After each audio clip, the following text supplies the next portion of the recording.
नमस्कार, हे आहे बेस्ट टीव्हीचे बेस्ट वार्तापत्र। सुरुवातीला वळूया हेडलाईन्सकडे।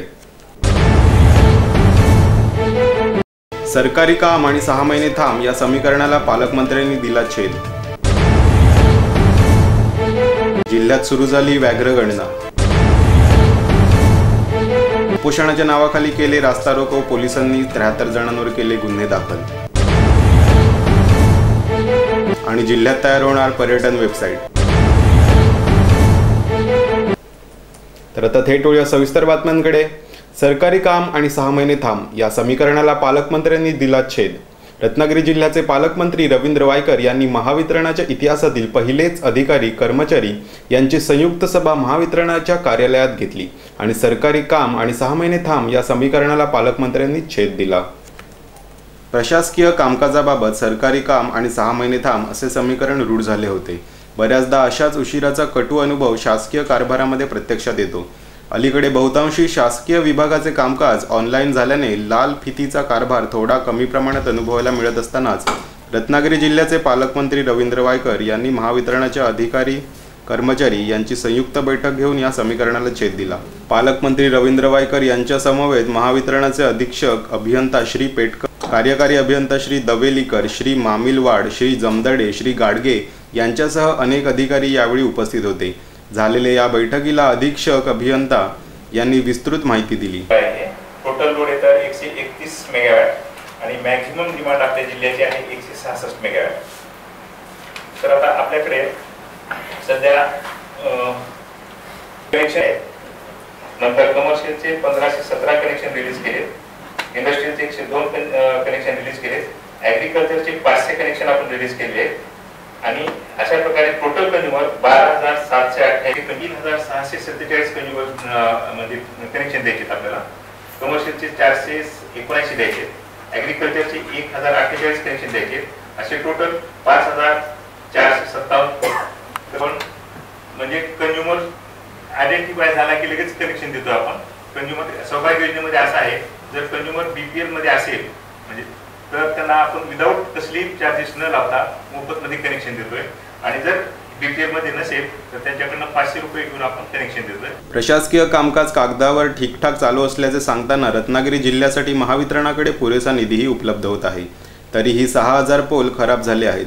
रत्नागिरी जिल्ह्याची भौगोलिक परिस्थिती पाहता मोठ्या प्रमाणात खाऱ्या हवामानामुळे अनेक पोल गंजतात। यावर न गंजणारे पोल बसवण्याची मागणी पालकमंत्र्यांनी केली। यावेळी दर सोमवारी लाईट का जातात असा प्रश्न पालकमंत्र्यांनी विचारत अधिकाऱ्यांना चांगलेच धारेवर धरले। याचे चित्रीकरण केले आहे बेस्ट टीव्हीचे आमचे प्रतिनिधी प्रशांत हरचेकर यांनी।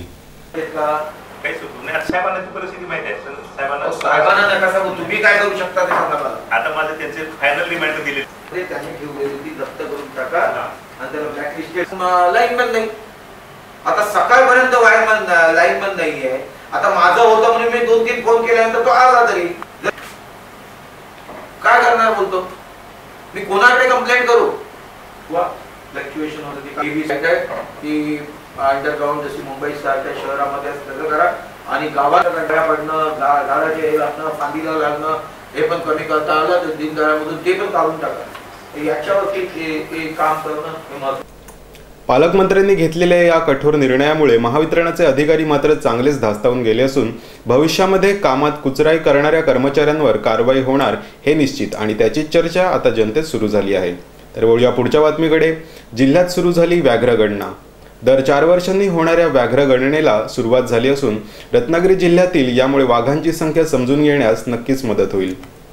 वन विभागातर्फे दर 4 वर्षांनी व्याघ्र गणना केली जाते। अशीच व्याघ्र गणना 25 जानेवारीपासून सुरू झाली असून गेल्या महिन्यापासून वन विभागामार्फत याची आखणी केली जात होती।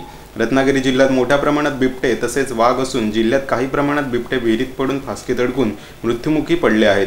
वाघांची संख्या निश्चित झाल्यास रत्नागिरी जिल्ह्यामध्ये किती प्रकारचे व किती वाघ आहेत हे समजून येणार आहे। राज्यभरातील वनरक्षक वनपाल ही व्याघ्र गणना करणार असून त्या दृष्टीने प्रयत्न सुरू झाले आहेत। रत्नागिरी जिल्ह्यात वाघांची संख्या किती आहे हे होणाऱ्या व्याघ्र गणनेवरून पुढे येईल हे मात्र निश्चित। तर उपोषणाच्या नावाखाली केले रास्ता रोको, पोलिसांनी 73 जणांवर केले गुन्हे दाखल। रत्नागिरी शहरात विविध आंदोलने उपोषणे 26 जानेवारीला करण्यात आली। यावेळी जिल्हाधिकारी कार्यालयासमोर बसलेल्या अनेक उपोषणकर्त्यांनी कायद्याचा भंग केला असून उपोषणस्थळी रास्ता रोको केल्याने पोलिसांनी अनेकांवर गुन्हे दाखल केले आहेत। शासन प्रशासनाला जाग आणण्यासाठी जनता उपोषणाचा मार्ग अवलंबते। याचप्रमाणे 26 जानेवारी रोजी आपल्या विविध मागण्यांसाठी काही ग्रामस्थ जिल्हाधिकारी कार्यालयासमोर उपोषणाला बसले होते। मात्र शासन प्रशासनाने विनंत्या करूनही त्यांनी आंदोलन मागे घेतले नाही। अखेर सायंकाळी आपल्या मागण्या शासन पूर्ण करत नसल्याचे दिसून आल्यानंतर सायंकाळी 5 वाजण्याच्या दरम्यान अनेक जणांनी रास्ता रोको केले। यामध्ये अनेक जण मोठ्या संख्येने सहभागी झाले होते। शहरातील दोन्ही बाजूकडची वाहतूक यामुळे ठप्प झाली। अखेर शासन आणि प्रशासनाने कडक कारवाई करण्याचा निर्धार करत उपोषणाच्या नावाखाली रास्ता रोको करणाऱ्या अनेकांना समज देऊनही त्यांनी न ऐकल्याने त्यातील 73 जणांना पोलीस मुख्यालय तसेच शहर पोलीस स्थानकात नेण्यात आले आणि त्यांच्यावर कारवाई करण्यात आली। यावेळी पोलिसांनी एक पिंजरा गाडी मागवली, यातून कमीच आंदोलनकर्ते जाऊ शकतात अशी खात्री पटल्याने आंदोलनकर्तेही उत्साहात होते। मात्र पोलिसांनी एका रिकाम्या एसटीतून उर्वरित काही जणांना बसून मुख्यालयात नेले आणि सर्वांवर कारवाई करण्यात आली। आंदोलने उपोषणे करताना शासनाला दिलेल्या निवेदनानुसारच करावीत। ती न केल्यास आपल्याला मनस्ताप होतोच आणि शासन प्रशासनालाही नाईलाजास्तव गुन्हे दाखल करावे लागतात, याची नोंद घेणे गरजेचे आहे। दरम्यान इथे वेळ झाली एका छोट्याशा ब्रेकची। तुम्ही कुठेही जाऊ नका, पाहत राहा फक्त बेस्ट टीव्हीचे बेस्ट वार्तापत्र। प्रत्येक पाऊल खात्रीचं, एक नजर सत्यावर।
तर ब्रेक नंतर पुन्हा एकदा आपलं स्वागत।